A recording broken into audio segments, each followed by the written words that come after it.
มาพี่น้องนี่เขาลูกเสี่ยงผ้ามวนพี่น้องแซ่บๆนี่ว่าวิธีมันบาทนะลูกเสี่ยงวิธีมันบาทพี่น้องต้องสอบตับของหุ้งเพิ่มพี่น้องเลยนี่ว่าตับมะละกอกับผักบุ้งพี่น้อง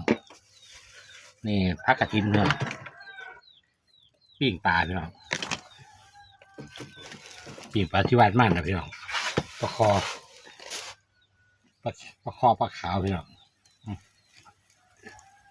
มาพี่น้องแซ่บๆลองได้ลูกเสี่ยงเอาได้บัด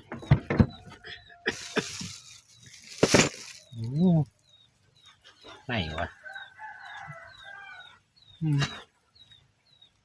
แซ่บอยู่เนาะเอาหวาน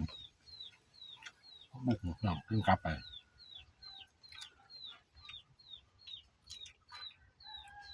ลูกกรอบเราเลยแซ่บ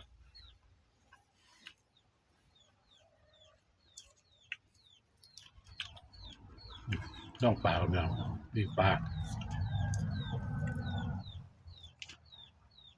แซ่บเพื่อเราพี่น้อง